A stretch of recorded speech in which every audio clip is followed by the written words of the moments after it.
Welcome, welcome, everybody. Hello. So glad you could join us tonight. While we're letting everybody get settled in, we'll get started in just a moment. Right. Looks like we're settling down a little bit. Couple quick things before we get started today. If you will take a look at your Zoom controls, you will see that you don't have access to turn on video. This is a webinar, so a little bit different than our usual workshops. But a couple other things. Also, you will see a Q&A button. So if you do have questions throughout this workshop, and we absolutely encourage your questions, please go ahead and drop those into the Q&A. That will make sure that we do not lose your questions. And I think, not sure if you have access to chat right at the moment, but we're going to take a look and make sure you can all access the chat because we would love to know who's joining us. So we can definitely have you introduce yourselves in just a moment once we get that going. I'm just going to take a quick look at the names that we have attending today. And I recognize some of these names. I'm going to send out a big hi to Mark. Mark, hello. It's really good to virtually have you in a room. I can't see you though. It's great to have you with us tonight. Hello, everybody. I recognize so many names. Hey, Kim. Hey. Hey, Dana. It's good to see you. Welcome, everybody. We're so glad you could come tonight. All right. So I'm going to go ahead and we're going to start kicking this webinar off tonight. And I'm going to introduce our amazing CodeHS teacher trainer. We're very, very lucky to have Brandy Johnson with us tonight. She's an amazing computer science teacher and teacher trainer who's done another AP CSP workshop for us. So we are really excited that she was able to be back for us to do this webinar for us tonight. So thank you for being here, Brandy. Let's go ahead and go to the next slide. All right, so if you'd like to go ahead and access the slides that Brandy will be using, you can do that by browsing to codehs.com/apcsp-exam-prep-slides. That was a whole lot of dash. So we will definitely get that out to you, but you've also got a QR code there. So we'll leave it on this slide for just a second if you want to grab that link or take a picture or whatever you need to do. And if you're not in a place where you can easily grab that link or open that up, I know sometimes if you're just on one screen or maybe you're on your phone, this is not going to be convenient. So we'll make sure that we send this out in our webinar follow-up. So we are recording our webinar tonight as well, and you can expect to see a follow-up email come out from me in probably, I'm going to say by the end of the week for sure. So by the end of Friday, you will all have this with the recording. All right, let's go ahead and go to the next slide. Now, I'm pretty sure we do not need this URL, but just in case, if you have never used CodeHS before, please take a moment to sign up for a free teacher account at codehs.com/signup. It only takes a couple of minutes and you've got an account. If you are signing up for an account the very first time today, it will take a little bit before we get you verified so you have access to all the solutions, but just know that we will get that done for you. Okay, go ahead and let's go to the next slide. Right, and we do have a section, if you do want to check out anything on CodeHS, we do have a workshop or webinar section set up for you. So if you would like to, you can sign into CodeHS and then browse to codehs.com/go/AD48D to enroll in the section. And we will definitely keep this open beyond the webinar. So if you want to play with it later, just pay attention to Brandy, which I would recommend. She's got a lot of great stuff to share with us. You can definitely enroll later. That is just fine. Let's go ahead. And I think at this point, Brandy, they are tired of hearing Lori talk. So I'm going to toss this over to you. Brandy, take it away. Hi, thank you so much, Lori. You're so sweet. You can never get tired of you. So my name is Brandy Johnson. I teach AP CSP in Northeastern Nevada, as well as a slew of other computer science courses as well. So tonight I'm going to go over just some things about the AP CSP exam. So we're going to talk about the AP test, the review materials and resources that CodeHS gives us access to, in addition to our course materials. Some strategies to help prepare and make students as successful as humanly possible on the AP CSP exam. And then we'll do a Q&A and just some wrap up, just in case there's something I didn't cover that you guys really want to know about. All right, so we're going to talk a little bit about just the exam breakdown. So as you may be aware, it's changed a little bit in the last couple of years. So it's now 70 multiple choice questions. Students get approximately 120 minutes, not approximately, exactly 120 minutes, can't go over. They're pretty specific about that. And it accounts for 70% of their overall score. So the exam breakdown is they give you 57 single select multiple choice questions the students have to answer either on paper, or there is an online version of the exam this year that the students can take. And then they have 5 single select with reading passages about a computing innovation. This has taken place, if you've done the exam for the last few years, we used to have in addition to the create task, a performance task. And so this has taken the place of that. And then they have 8 multiple select, multiple choice questions where students have to select 2 answers. And that makes up the 70 multiple choice questions. So they do break down the exam based on the 5 big ideas from College Board. So big idea 1 is the creative development. It accounts for anywhere from 10 to 13% of the exam weight. Data is about 17 to 22%. Algorithms and programming, which should come as no surprise, is the bulk of the exam because we really want to know what students' coding abilities are. And so that's 30 to 35%. Computer systems and networks is roughly about 11 to 15%. It's on the lower side. And then the impacts of computing, because of course we want our students to know how computer science impacts our world. So that accounts for 21 to 26% of the overall exam. Now, I don't know about you, but my kids are in the thick of the create performance task right now, which accounts for 30% of their score. I've been an AP reader for the last 3 years. And so students have to develop a computer program of their choice. They do have to have 12 hours of in-class time to complete it. And so that's a non-negotiable. You have to have a minimum of 12 hours. And so I know most people that are teaching AP-CSP right now, a lot of people have already started this just because we want to make sure our students have as much time as possible for that. So once your students have started the official administration of the create performance task, some of you may be aware, but if not, they may not get assistance in any way, shape, or form in writing, revising, amending, or correcting their work. This includes any debugging of the programs, writing or designing functionality in the program, testing the program, or making revisions to the program from anyone other than their collaborative partners. So my students sometimes tend to like to collaborate on the programming side of it. But when it comes to the actual written responses, they're not allowed to collaborate on that. They can only collaborate on the program functions. Also, we are not allowed to submit a practice performance task or any work that has been revised, amended, or corrected by another individual other than their partners or cited program code as a submission for the AP scoring. So you are not allowed to give them practice performance tasks. That is not allowed. We want it to be theirs as much as humanly possible without any of our input. They also are not allowed to seek answers. We are not allowed to seek answers or provide feedback on answers to any prompts. Has to be completely student generated. When my students have a really hard time with this because most of my AP CSP students are 9th graders. And so they want a lot of feedback and I can't, and it kills them. But they're also not allowed to collaborate during the creation of the video or the written responses. It has to be entirely their own. And so they can't also revise work once it's been completed and submitted.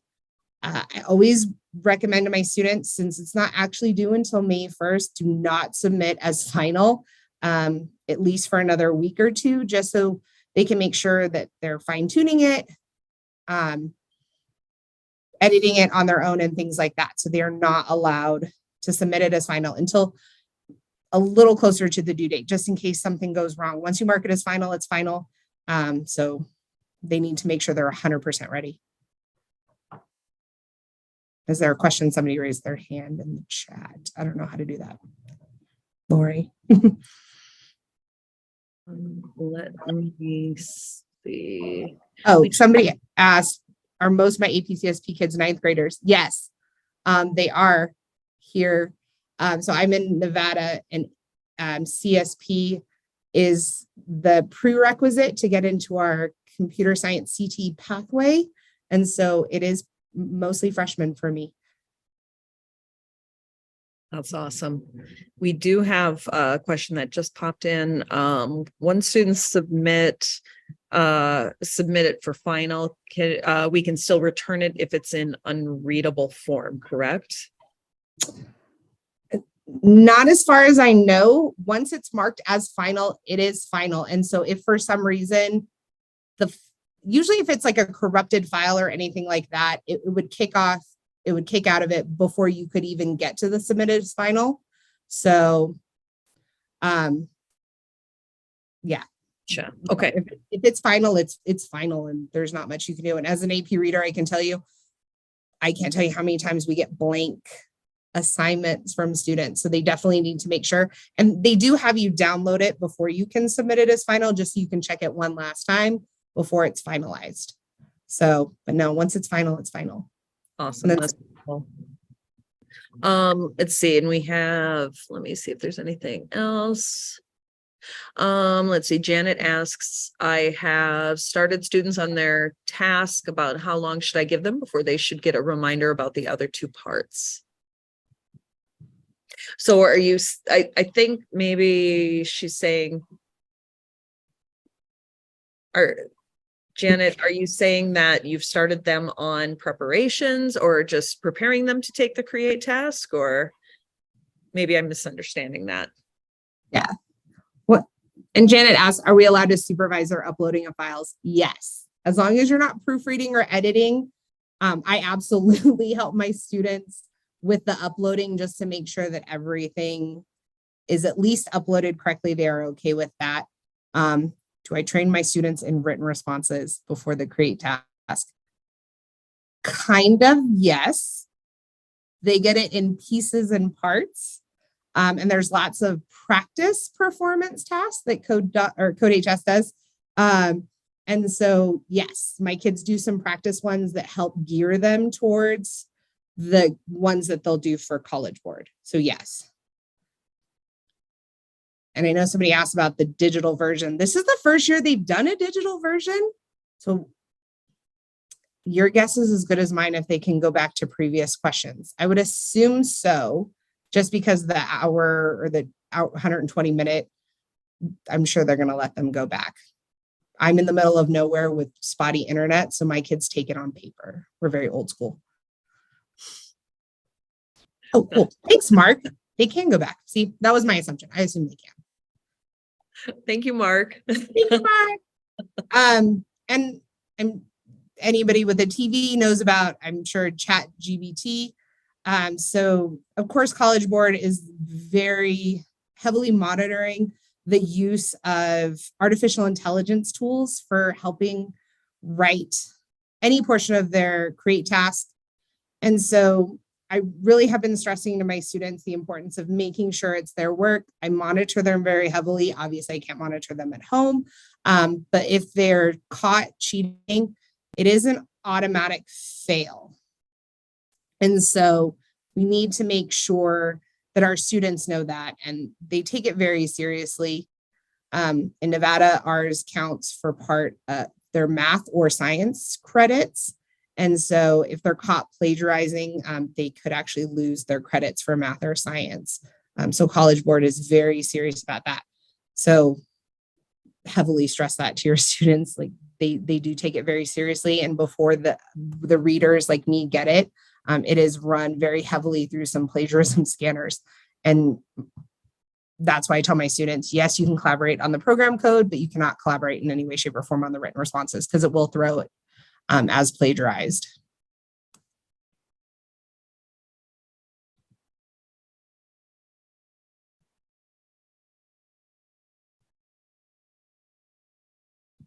Okay, so some information about the exam. So the exam itself is going to be on Monday, May 8th. You cannot start it before 12 p.m. local time.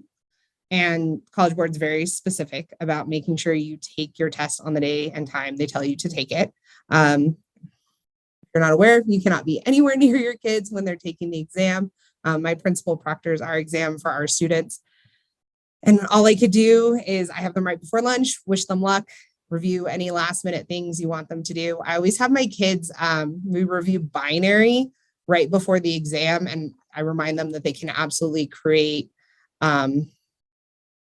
like a binary cheat sheet in order to get to do it on the exam. Create task is due the week before. It's hard for my students because it is due at 11:59 p.m. Eastern time. So for us, that's 8:59 p.m. But I usually don't let them leave class that day unless their create task has been submitted. And if not, I hunt them down throughout the day until I can see on my side that it's been submitted as finalized. And it does have to be marked as finalized before that deadline. So if you're like me and your kids are already in the thick of the create task, usually it's a couple days before. If I know my kids are done, I'm like, okay, you may as well mark it as final and get that situated, just because it's, I don't know, for me, it's, I want my kids to be done and confident.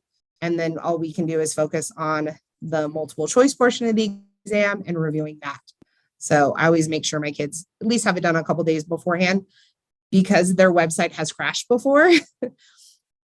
Of course, because, you know, you have hundreds of kids trying to submit these and they've had to extend the deadline before because the website has crashed. So I just want my kids to have that peace of mind, know that their stuff is submitted, and now all they have to focus on is the exam portion. So don't trust that their website is not going to crash from the traffic. It's happened. All right, so let's review some of the really cool resources CodeHS has given us. So they have, depending on where you're looking at, there's really cool review materials inside of your CodeHS platform. So CodeHS has offered up to, I don't know about you, but if you haven't signed up for the question of the day, I highly recommend it. And I'll talk about that in a second. But they do have a new hub, which allows you to look at all things. And so I think they're going to put that link. So that's at the curriculum. And so I can show you a little bit of what that looks like. So for my kids, they have the exam review. And so it breaks it down into different quizzes for them. And the thing I love about CodeHS is they're always looking for the sample release questions. So these are not something that they've just magically made up and are hoping is going to be on the exam. They're pulling actual release test questions for your students. And I can't tell you how many times my kids are like, oh my God, like 90% of the questions on the exam were in our practice quizzes.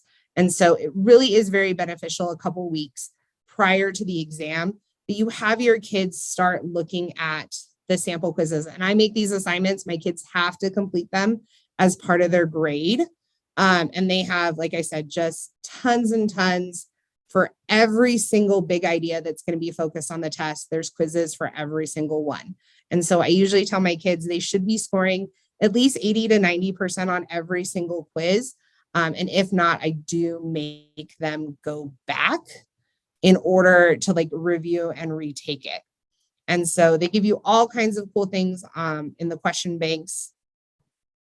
Highly recommend. You should absolutely assign these to your kids if you want a high pass rate. And last year, I kid you not, I had a 70% pass rate for my kids. This is like CodeHS, like could not get me to more highly recommend the review questions because my kids were so confident.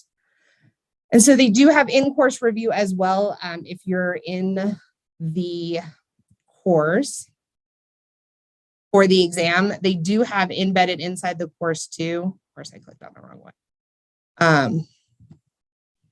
Inside of just the curriculum. So somebody had asked earlier about like, do I like prep my students? Yes, because they do different performance tasks that the kids have to do. And it helps scaffold and build them up in order to answer those questions on the create task. And then of course, inside of CodeHS, they do have the exam review in order to help prepare them. And this is where you can find the exam reference sheet so that kids know the breakdown and things like that. And then they give them a full practice exam. And so I usually give this about a week before. I usually buddy up with the teacher who has the kids after me. And so that I can actually still them for a full hour and 20 minutes so that they can get a feel for how long it's going to take them, any kind of test taking strategies and things like that. And so it helps my students feel a lot more comfortable. And I am lucky that since I do have freshmen, I also teach freshman English, which is right after my AP class. So it's a little easier to still the kids for a little longer for me. They also have an AP Reader question bank that allows you to get just different resources, things like that, lots of practice. And then, like I said, the question of the day is so much fun. And so they do have the in-course practice where they start giving you like sample questions and things like that, that you're allowed to do, which this is all the stuff I went over. And the reviews.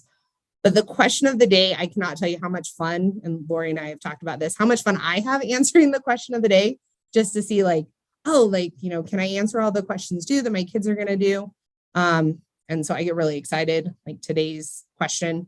I was so excited because I was like, oh yes, I know this, even though I'm not a math teacher. I was like, I can figure this one out. So you can sign up for it. I always throw it up on the board as my warm-up question. So even though the kids are in the thick of the create task, I do offer this up as their warm up, and it just gives them just that little extra practice, which Lord knows, because I mostly have freshmen, they need every bit of practice leading up to this exam, because aside from, state testing or any kind of other, proctored test that they get, this is the biggest exam they've ever taken in their life. And so to make sure my students have access to just as many good sample questions as humanly possible, anything I can to give them confidence, I'm going to try and do it for my kids. Oh, so to access the question of the day, Lori, do you want to jump in to? Yeah, we can go ahead and grab that link for you. Gary, if you beat me to the link for the question of the day, I'll let you toss it in for me. But yeah, we'll toss that link into chat. And Gary just mentioned also that chat is working. So yeah, keep tossing those questions into Q&A, because that helps us stay organized. So we appreciate that. But we will toss any links that are going to be valuable for all of you into chat as well. So Gary is on it. He'll throw that in. Hi, Mark. Mark's been dying to talk to us, Brandy. Hi, Mark. So yeah, and like I said, they'll throw that question of the day, and it hits your inbox super early, so you will not have any issues. It will be there long before you are even at school. It's like the first thing I do in the morning is I'm so nerdy. I check the question of the day, just as I'm getting up, and I'm like, let's challenge my brain first thing. So I love it. So also too, you have the AP Reader question bank. And so these are specific groups of peer-reviewed AP style questions.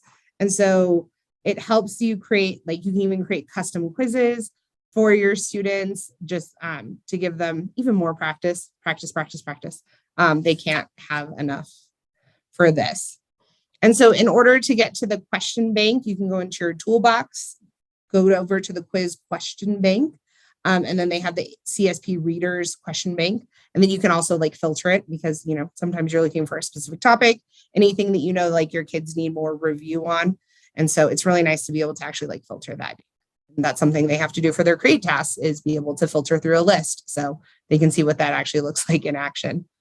They also give you access to the peer-reviewed AP questions that are searchable by any kind of enduring understanding, things you want your kids to have well past when they're in CSP, the learning objectives, and any kind of essential knowledge. And so they threw up a link. Hopefully you access the slides. That way you can click right on the links and don't have to copy and paste.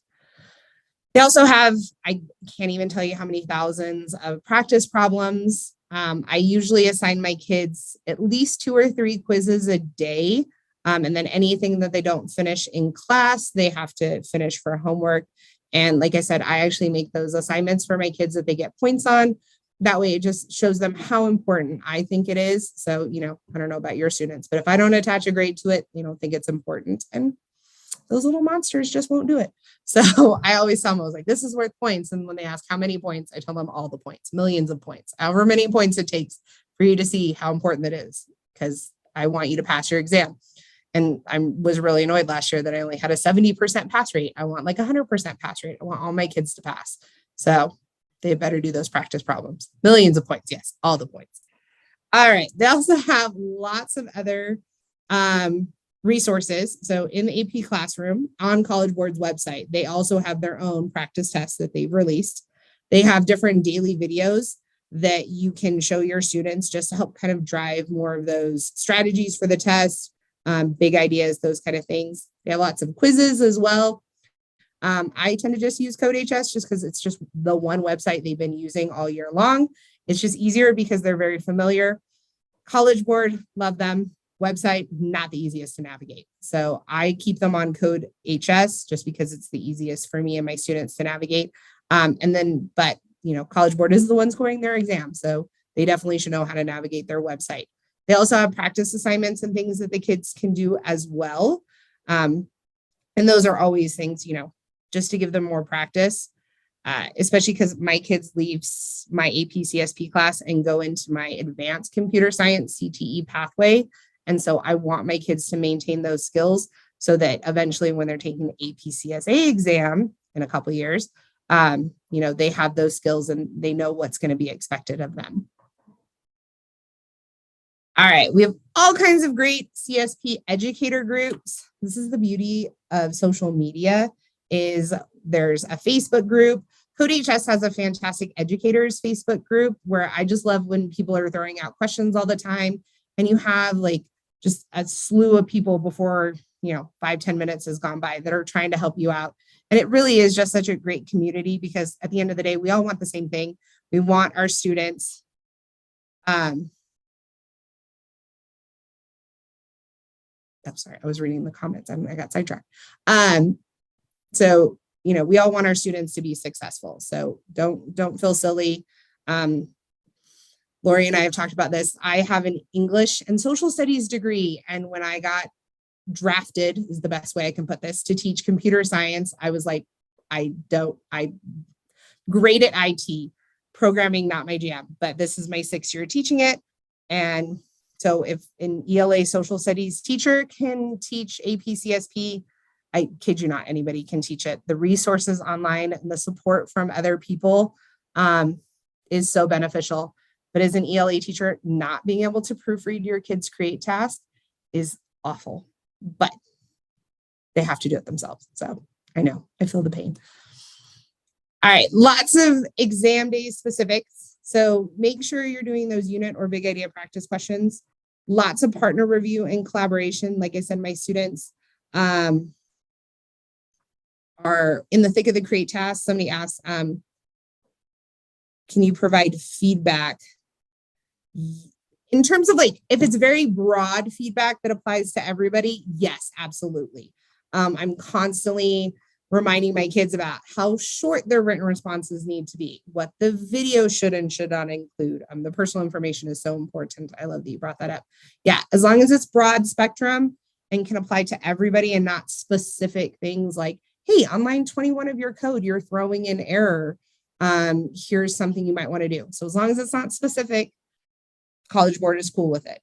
They're very understanding about broad ranged things. So Brandy, I cannot help my students debug. Is that correct? You cannot, which is hard. And which is why I always tell my students, for the coding side of the create task, totally cool to have a partner because it's the only way you're going to get somebody to help you debug. If you're doing this solely by yourself, you are not supposed to be asking other people to help you debug your programs. So I highly encourage my kids to do the partner work on the coding side of it and just, so that they can break it down. We want them to do that abstraction in their coding, so they may as well do abstraction breakdown into tiny parts and get a partner to help them with it. But I know it's hard, but that's why it's so important. Chunk your stuff. I always backwards plan. So I start with where do I want my kids to end? And then I go through and I start planning, okay, well, how much time, especially for the create task and exam prep, Those are the things I spend the most amount of time on. Anything that you're just like, oh, like that's not necessarily like super important for me. I throw that in after the exam when I'm waiting for them to take finals. So I always make sure like, okay, as soon as College Board releases that exam date and the due date for the create task, I'm like, okay, they need X amount of hours and I'm at a 4-day school. So getting that 12 hours of work time is tricky when I'm in a 50-minute class period, 4 days a week. It takes me longer than people that are at a 5-day school or get block scheduling. So I always have to try and do that backward planning so that I can chunk the things so that they're more manageable for my students. I give them a very specific to-do list of things that they should be hitting every single day in order to be done on time, because if you've never taught freshmen, they procrastinate like nobody's business. So making sure that they have very specific timelines and things. And because I can't specifically go in and be like, you haven't done, this piece, I have to just trust that they're getting it done on time. When it comes to the exam, have your students time themselves, especially if they're taking the practice exams outside of class, like if you've assigned them for homework. I highly encourage my students, you have 2 hours, take 2 hours, take your time.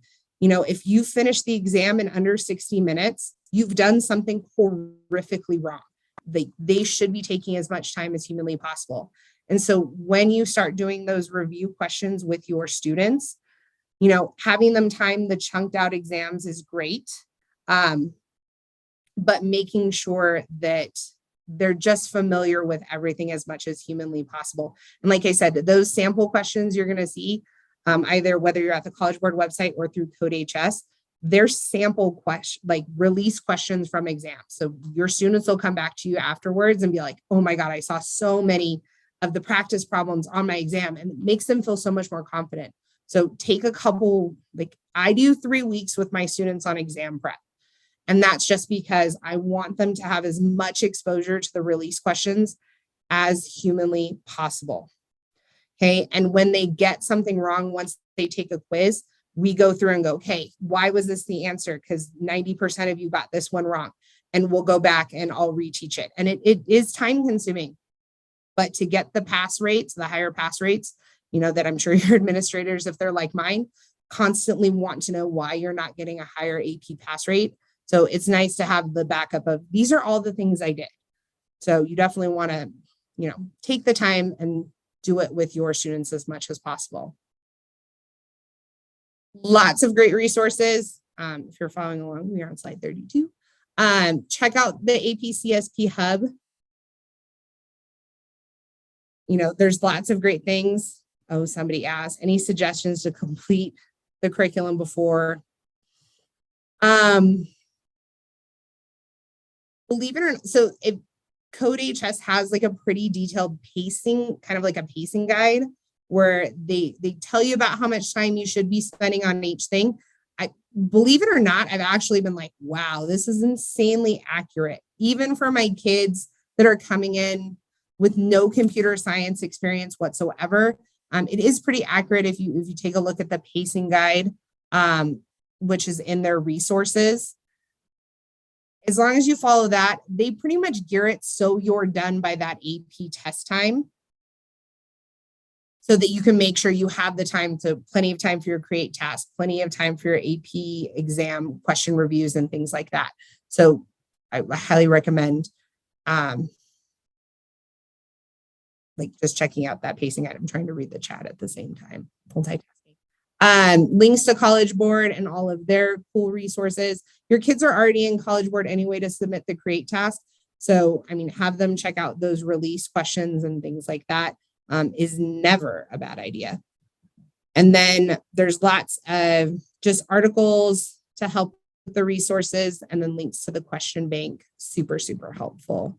They also have the digital portfolio through College Board's website. These are just so your students, it breaks everything down into the most minute details to help the students complete their digital portfolio, which is the create task. They also have a link to the exam reference sheet, and this just helps give students an idea of like what the breakdown is going to be, and even some sample questions on there as well. And then they have the student handouts, just things that the students should take a look at. I always stress my students, we look at previous create tasks that have been submitted. And then of course we look at the rubric and talk about why didn't somebody get a point for a certain section. Just because the more examples they can see, the better they will end up doing on the create task.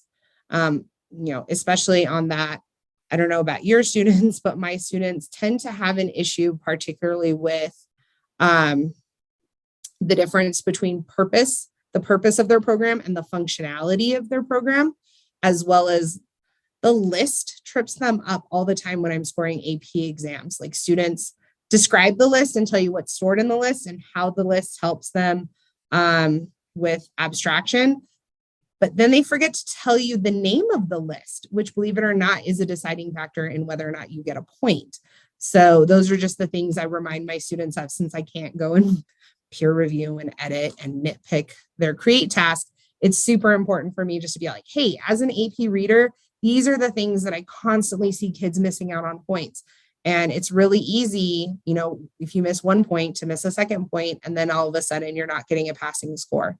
So having them go over all the different student handouts and seriously I spend 3 days just going over the scoring guidelines, just because as an AP reader, it's something that I'm super familiar with at this point. It took us forever last year to grade all of those create tasks for the hundreds of kids that submitted. So it's things that I've seen that I just don't want my students to fall into the same traps just because they didn't pay attention to every single piece of the question that they're supposed to answer. And so by doing that, that ends up helping them on the exam as well, because they realize they need to read the entire question. They need to read every single choice before they make a decision, just because some of my kids are just so quick to rush in and be like, oh yeah, sure. Like I understand what it's asking, but they only really understood 25% of the actual question. So. All right. All right. Brandy, you gave us a ton of really good information. And based on all the questions that we were seeing, everybody has really appreciated everything you've shared. So thank you so much. I don't know if I missed this because I was looking a couple things up for some people. Pam asked, do you teach the courses a semester or year long? I'm guessing it's year long. Oh yeah, absolutely. I don't see how you could get through it in a semester.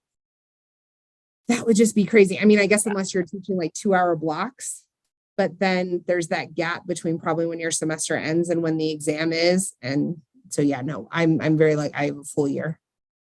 That would be tough. I taught AP CSP as well. I would not. So Mark asked if being a reader has helped you teach your class. Yeah, absolutely. I kind of refused to sign up to be a reader the first couple of years I taught it, because I just was not even confident in my own teaching of this brand new course as an ELA and social studies teacher.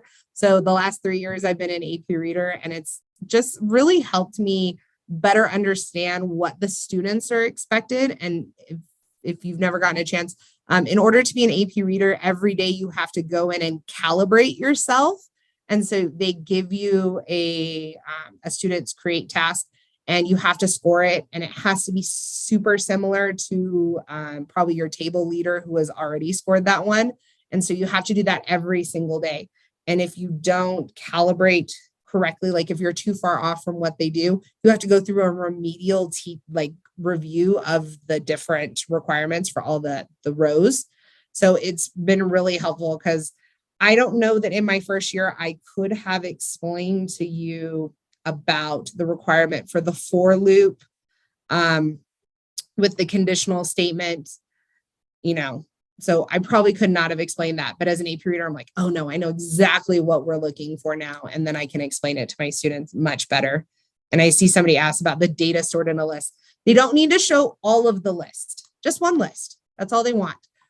Believe it or not, College Board, and this is why I love that they give you a word count, is they're trying to keep it as short and sweet and to the point. So as long as there is a list in there, and you have to show what list is being used, and then explain how the information stored in that list is contributing to the overall functionality of your program, and how your program code would be so severely different if that list was not accessed. And so I had a student who was trying to access information about like different states, and he was writing it as just like the most obnoxious if statement you have ever seen in your life, like 100+ lines of code, just if else, if else, if else. And I'm just like, why didn't you just access the information stored in a list? And he's like, I didn't know how to access it, so I just was doing it this way. I was like, in the time it took you to create every line of that code, you could have asked me 50 times how to access the information stored in that list. So do you get feedback on each row for your students' performance task? Yes, they do. They actually get that information sent to them as part of their exam scores.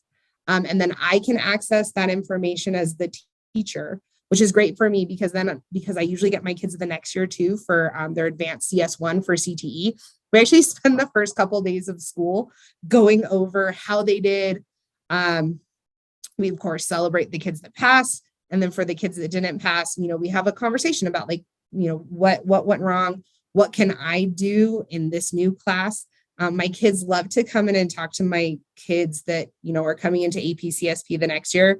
And they tell them like, here's what I did wrong and here's what you can do better. And for whatever reason, they always hint on like, she spends a lot of time explaining things to us. And while yes, it drives us crazy because I'm so emphatic about like, don't do this and make sure you do this and things like that. But then they're all like, we really should have listened to her because it could have helped us pass.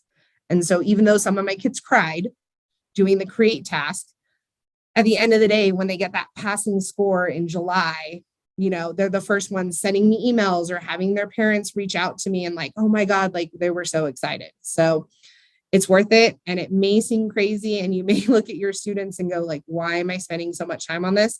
Because in July, when you get those emails from those students and you can feel their joy when they pass the exam, that's why you spend all the time on it. It may seem crazy and other teachers look at me nuts because I spend 3 weeks prepping them for a test. And I don't do that for I don't do that for state testing because this is much more high stakes for my kids. I want my kids to go off into the future and work in computer science. I'm in Northeastern Nevada. We're a huge mining community. My kids can step out of high school, go get a job, programming automated haul trucks that are bigger than most people's homes and make $130,000 a year at the age of 18, 19. That's what I want for my kids. And so I can see where they go from my class to that. So it seems crazy. It's a lot of time, but I promise you at the end of the day, it's worth it for your kids once you see them pass and you see them be successful. And at the end of the day, that's what we're all in it for. That was very well said. I appreciate that so much. I always felt the same way. So, Brandy, thank you so much. This has been amazing. We have a ton of resources for you. Of course, if you would like to look into being a CodeHS certified educator, please do that. And we've got some other workshops coming up. We actually have a ton more webinars coming up. And if you browse out to codehs.com/free-PD, you can see those. These are some of the ones that we have had. Brandy is actually wrapping up our AP series for this spring. But you will have access to all of these recordings. So I'll make sure that these are all linked here and you'll have access to those as well when I send out that follow-up email that you'll get in a couple days. Also, keep an eye on codehs.com/free-PD because we will also be adding very soon a very big lineup of summer virtual workshops. Brandy will be back. So, we haven't talked about that yet, Brandy, but you'll be back. So, but keep an eye out for that. That will be coming up soon. And we have one more really cool thing that we hope you all sign up for. Let's go to that next slide. I think we have a cool thing. Oh, we do. Look at this. So do not forget, if you have not heard about the CodeHS Virtual Teacher Conference, that is happening on Saturday, April 15th. So in just a few days. So you still have time to register. You can head out to codehs.com/2023 conference to go ahead and register to join us at our virtual teacher conference. So short conference from 10:30 to 2, but packed full of really good stuff. And so we'd love to see you all there. So don't forget to register. Let's go ahead and go to that last slide, which I think it is, maybe. It is. Look at that. So, everybody, thank you again for joining us today. We know you have a lot of options for your day, and we know how busy you all are, and you chose to spend your time with us. So, we appreciate you so much for coming to spend your time with us. And Brandy, I appreciate you so much for being here and sharing all of your expertise in teaching and as a reader with the rest of the CodeHS community today. Thank you so very much. If there's any questions that we did miss, we'll take a look at those afterwards. We'll make sure we can reach out to you with any answers to help you out. And as always, let us know if you have any questions. I can be reached anytime. My name's Lori. You can reach me at lori@codehs.com. You can also reach our amazing support team, which Gary is a part of. Gary's been answering a ton of questions for us through this whole webinar, and they're amazing. Thanks, Gary, for giving us a little wave there. So yeah, they answer way faster than me. So you might want to just reach out to support. So, and yes, you will be getting the recording. And that should be by end of day on Friday. You'll receive that. Perfect. And thank you all. I cannot wait to see you again in another CodeHS workshop. See you all soon. Have a wonderful rest of your day and a wonderful rest of your week. Bye-bye.